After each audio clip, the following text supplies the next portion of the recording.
Vous êtes prêts pour la séance d'aujourd'hui? Allez, on commence. Je vous propose une activité d'écrit dont l'objectif est de produire le dénouement d'une pièce théâtrale. Et comme support, vous aurez le Petit Poucet. C'est une adaptation théâtrale d'Ivan Gusset. Alors, comme mise en route, on va commencer par un petit rappel. Qu'est-ce qu'un dénouement? Le dénouement est le moment ultime de la pièce. Il est caractérisé par un relâchement de la tension. Il correspond à la dernière action, heureuse ou malheureuse, qui achève l'histoire de la pièce de théâtre.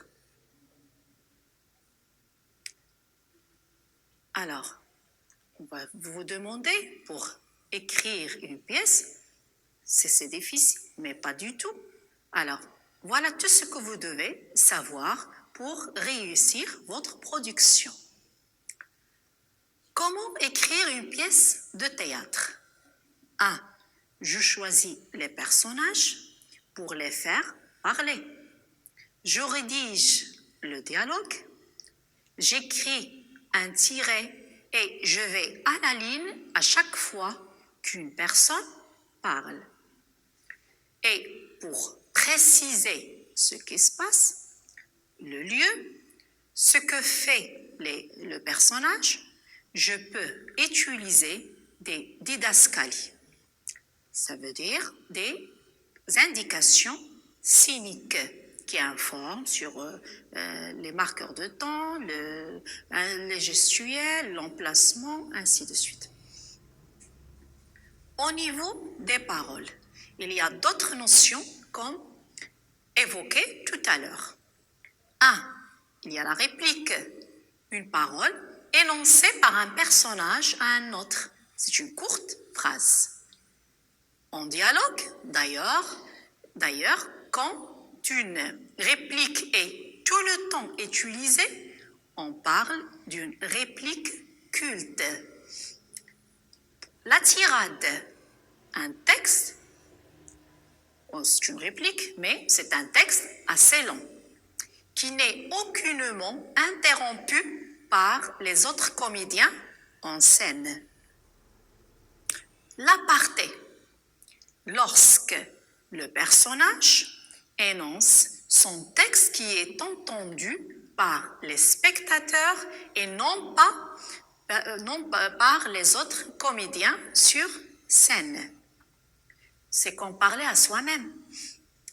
La dernière, c'est le monologue, où le personnage énonce un texte très long, il est seul sur scène et exprime ses pensées, ses réflexions, ses sentiments, bref, plein de trucs. Chers élèves, pour mieux assimiler ce que je viens d'expliquer, je vous propose cette vidéo. J'espère qu'il va vous plaire.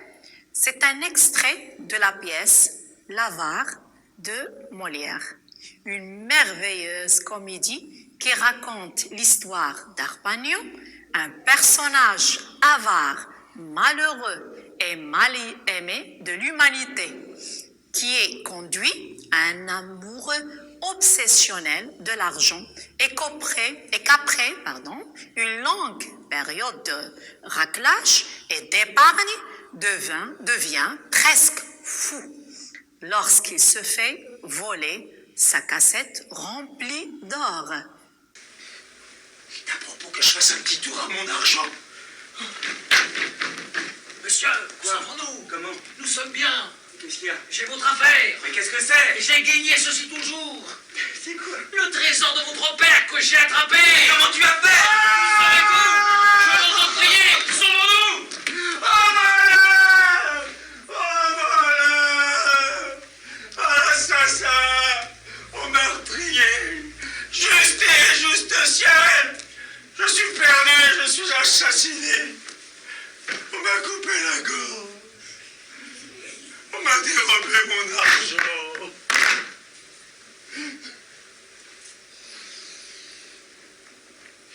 peut s'être, hein?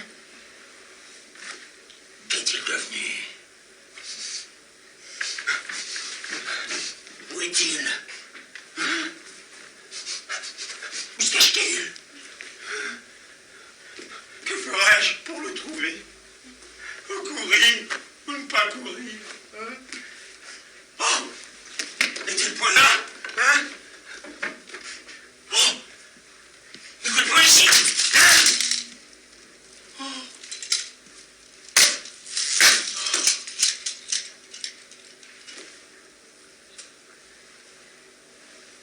Qui est-ce?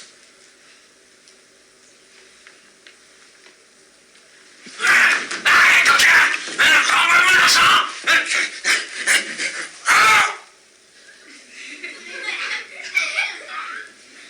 C'est moi!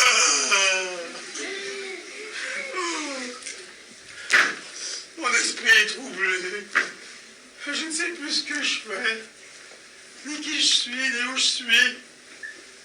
Et là, mon pauvre argent, mon cher ami, on m'a privé de toi. Qu'est-ce que tu m'as enlevé? J'ai perdu mon support, ma consolation, ma joie. Tout est fini pour moi. Et je n'ai plus que faire au monde. Sans toi, il m'est impossible de vivre. Oui, en effet, je n'en puis plus. Je me meurs. Je suis mort. Je suis enterré.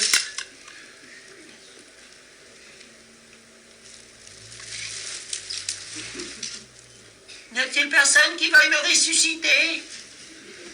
Hein? En me rendant mon cher argent? Ou en m'apprenant qui l'a pris? Hein? Que dites-vous? C'est personne? Il faut bien qu'il se soit qui ait fait le coup, qui avait beaucoup de son nez, qui est là? Et on a choisi justement le moment où je parlais à mon traître des fils.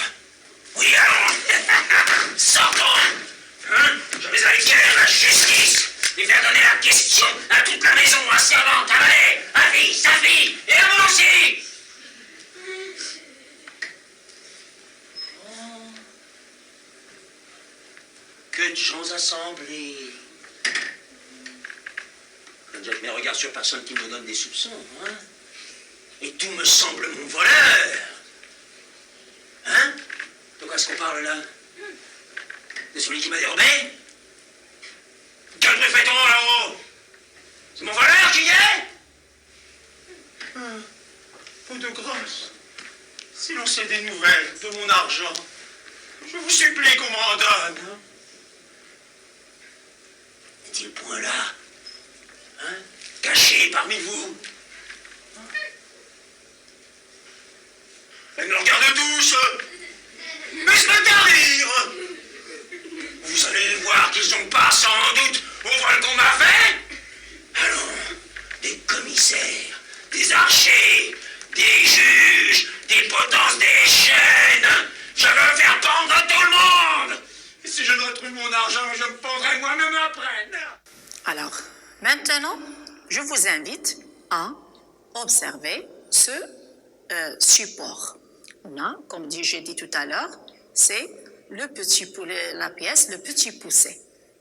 Alors, je commence la lecture. Alors, nous avons la scène d'exposition.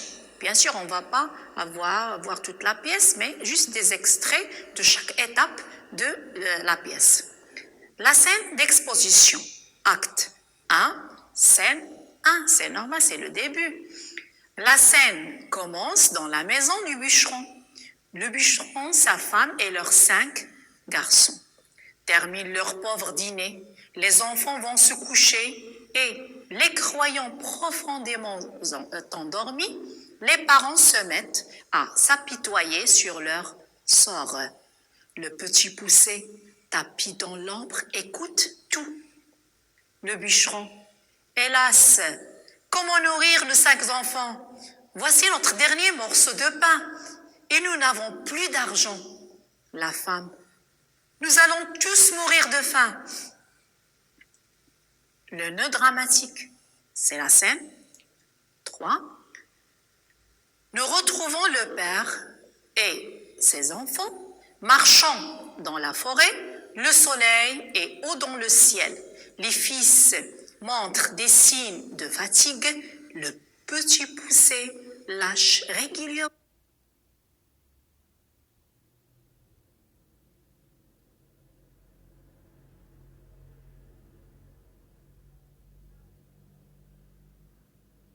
un caillou blanc.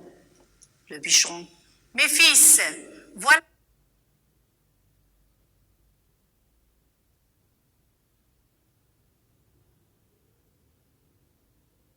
4 heures que nous marchons.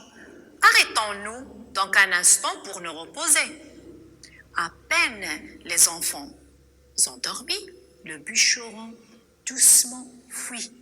Le petit poussé. Mes frères, réveillez-vous. Alors pour les péripéties, acte 2, scène 1. La scène commence dans les bois.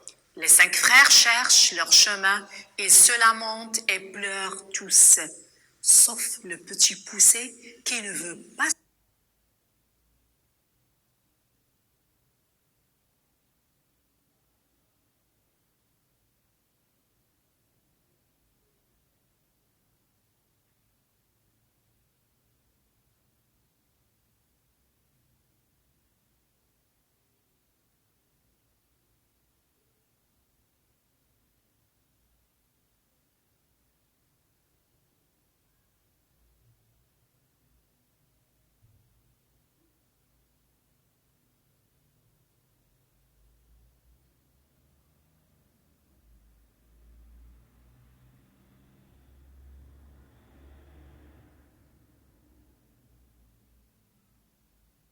se laisser décourager. Le petit poussé aperçoit au loin une lumière. Le petit poussé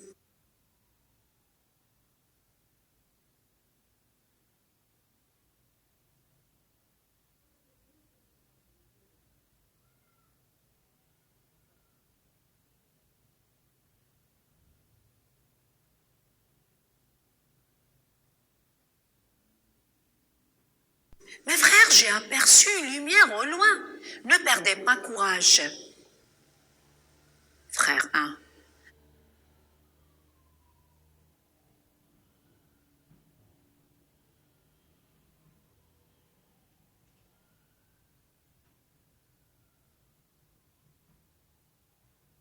Ne nous donne pas de faux espoirs.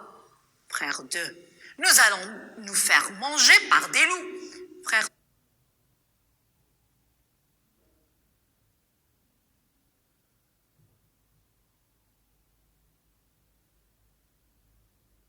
3.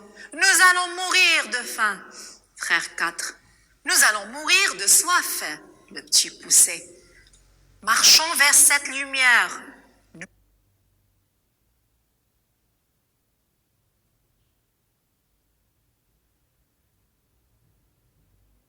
verrons bien. Ils se mettent en marche et arrivent devant la porte d'un château. Alors, comme dénouement,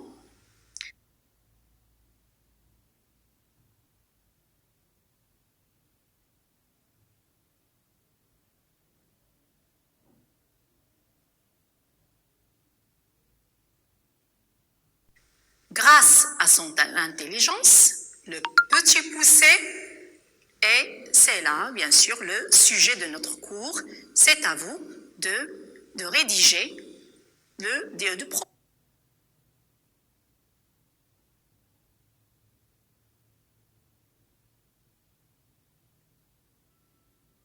proposer un dénouement pour cette pièce. Alors, voilà quelques questions de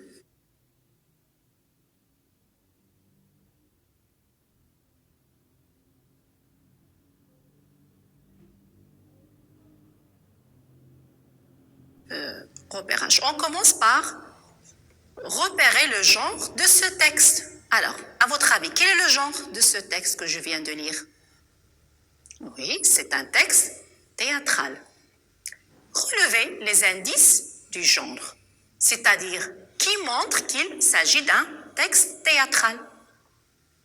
Voilà, nous avons les didascalies, le dialogue, les protagonistes, vous remarquez pour les notes à la marge, les tirades, les répliques, il y a scène, acte.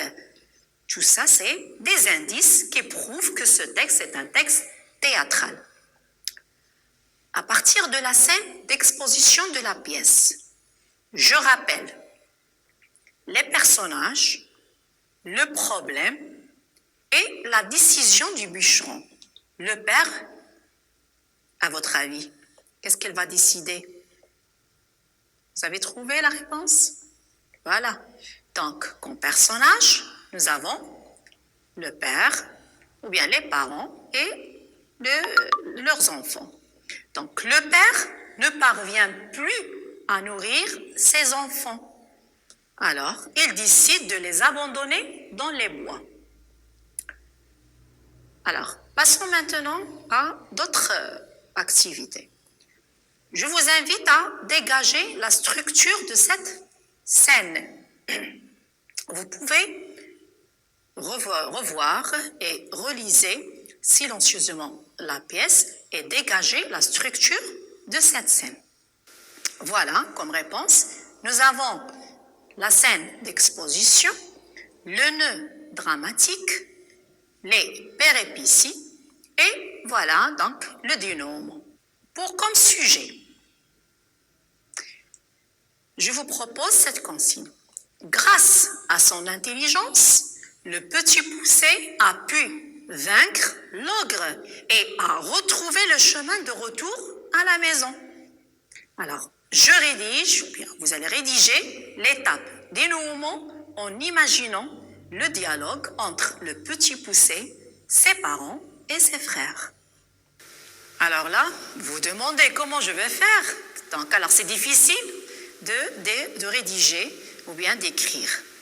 Alors voilà des astuces pour réussir votre texte. Rappelez-vous les enjeux de l'écriture. 1. Je dois imaginer un scénario. Donc, commencez par rédiger un scénario. 2.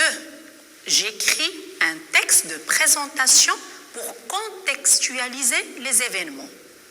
3. Je choisis un dénouement, heureux ou malheureux, à vous de choisir. 4. Je respecte la cohérence du dénouement avec les événements antérieurs. Alors là, on vous demande, il faut respecter la consigne, on vous demande de rédiger le dénouement. D'accord? Donc, je passe. J'assure la concision du dénouement.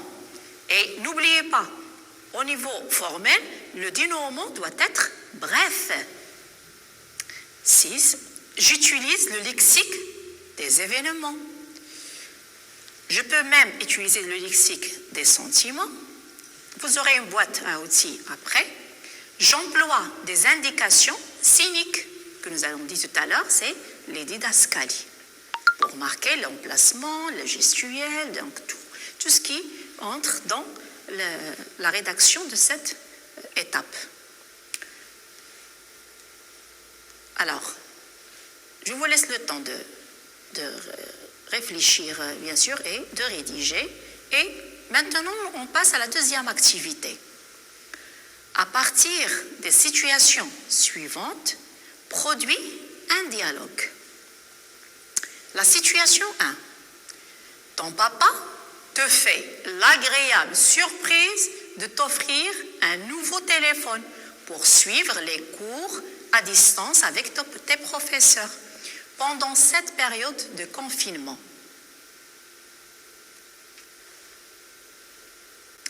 Alors voilà, je vous propose ce tableau, bien sûr, pour faciliter l'écriture. Alors vous avez la grille du père et de l'enfant. Pour le père, première réplique du père, utilisez donc la tonalité, sa tonalité sérieuse, grave. L'enfant, l'indifférence ça veut dire c'est toi qui seras l'enfant.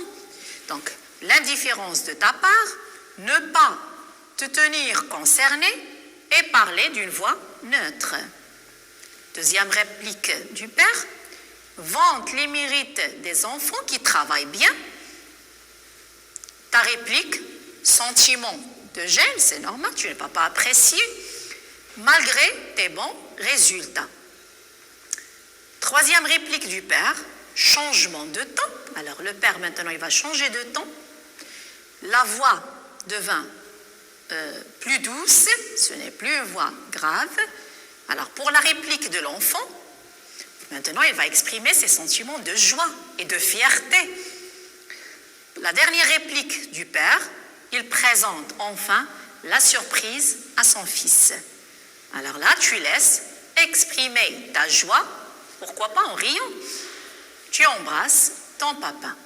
Et n'oubliez pas, bien sûr, de revoir les enjeux de l'écriture pour réussir ta production.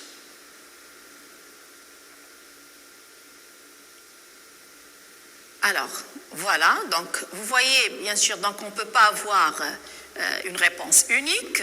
Chacun de vous va écrire, je suis sûre qu'il va écrire de belles choses, mais voilà, donc un petit exemple pour, bien sûr, vous rapprocher un petit peu de ce qu'on peut avoir comme réponse à cette activité. Par exemple, pour le père, on peut avoir pour la première réplique, « Bravo fiston, tu passes ton temps à ne rien faire ?» Alors l'enfant, indifférent. Mais qu'est-ce que j'ai fait, papa? N'oubliez pas que même pour le père, vous pouvez commencer par une didascalie. La deuxième réplique du père. Ta sœur est en train de faire ses devoirs alors que toi, indifférent, tu t'amuses.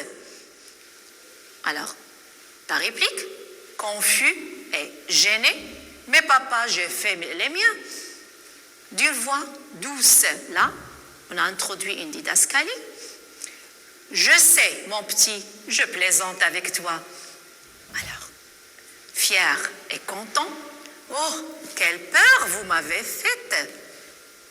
Le père, souriant, tiens, voilà ton nouveau téléphone.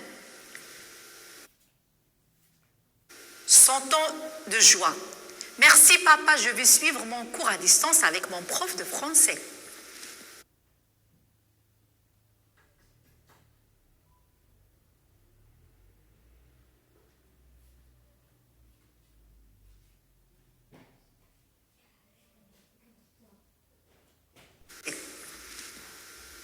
Donc c'est juste un modèle et vous pouvez écrire d'autres productions. Alors, voilà, vous voyez, vous aurez besoin d'un lexique de sentiments et je vous propose cette boîte à outils pour, bien sûr, au cas où vous en aurez besoin.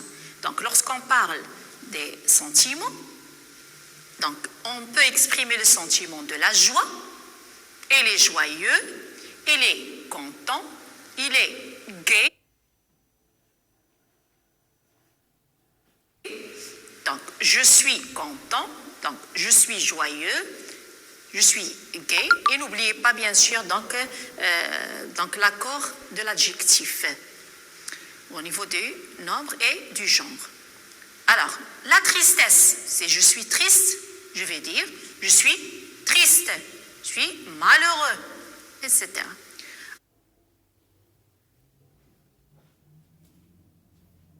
Alors, l'assasement, il est passé. Pour la colère, on peut dire je suis en colère, j'aime pas. Donc, alors ici, ça veut dire que. Alors, on passe pour la surprise. Elle est surprise, elle est ébahie, elle est étonnée. Le doute, je doute, voilà. La timidité, elle est timide. Je suis timide, elle est timide. La peur, donc, j'ai peur.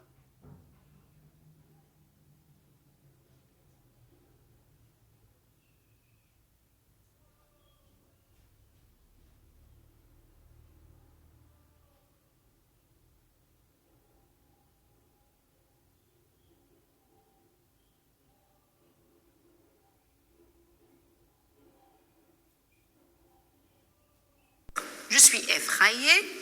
Donc, alors, je suis terrorisé, ainsi de suite. Alors, maintenant, je vous propose une autre activité.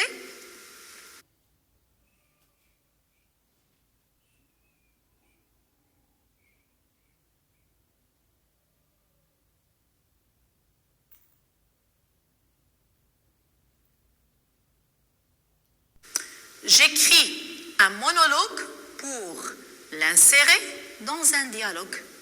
Voilà la première situation. On va revenir, encore une fois, au petit poussé. Alors là, le petit poussé, on dit monologue, ça veut dire qu'il est seul sur scène. Il réfléchit comment aider les pauvres de son village. Maintenant, il est riche, il a beaucoup d'argent. Alors, il va réfléchir comment aider les pauvres de son village pour qu'ils ne soient pas obligés d'abandonner leurs enfants. C'est très gentil de sa part, vous ne trouvez pas? Alors, imagine, puis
dit gentil de sa part, vous ne trouvez pas?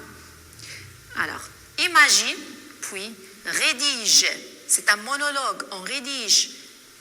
Vous allez rédiger ses pensées, ses réflexions. Il pense à quoi? Donc, il réfléchit et ses émotions. Pour la deuxième situation, les examens approchent et tu as en cours encore beaucoup de leçons à apprendre. Alors, imagine et rédige ce que tu peux bien te dire. D'accord? Alors, je vous laisse travailler dans vos cahiers d'exercice et on passe donc ce que je dois, alors maintenant, pour ce que je dois savoir. Alors, comment écrire une pièce de théâtre? On va reprendre ça. Donc, je choisis les personnages pour les faire parler. Je rédige le dialogue. J'écris un tiret. Je vais à la ligne à chaque fois qu'une personne parle. Et pour préciser ce qui se passe, le lieu, ce que fait le personnage, je peux utiliser les didascalies, ça veut dire les indications cyniques.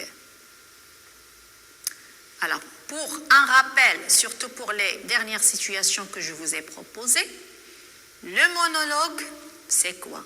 C'est quand la personne, seule sur scène, parle à lui-même. Alors maintenant, une autre activité. Vous allez compléter ce dialogue par des répliques de votre choix. Le petit poussé il dit, avec cet argent, je veux. Et c'est à vous de proposer des répliques. Frère 1, moi, je veux. Frère 2, moi, je veux. Le père, moi, je souhaite. La mère, moi, je veux. Alors, comme tâche finale, je vous propose le projet d'écriture.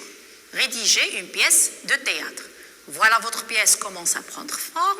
C'est le moment de revoir comment il évolue et d'apporter les correctifs nécessaires. Vous pouvez aussi vous amuser à interpréter un rôle, à dire des répliques de manière expressive et à proposer des idées de décor, pourquoi pas. Voilà une boîte à outils pour le lexique du théâtre, si vous en aurez besoin. Alors, pour s'évaluer, il faut se demander, est-ce que je suis capable d'imaginer un dénouement? Est-ce que je suis capable d'investir le dénouement d'une valeur humaine? Est-ce que je suis capable d'adopter une stratégie intelligente pour désamorcer la crise ou la tension? Mes chers élèves, notre cours aboutit à son terme. J'espère que cette séance vous sera très utile. Qui sait, aujourd'hui, vous êtes des auteurs en herbe et demain, vous serez de grands dramaturges. Vous êtes intelligents et confiance en vous. Merci pour votre attention et au revoir.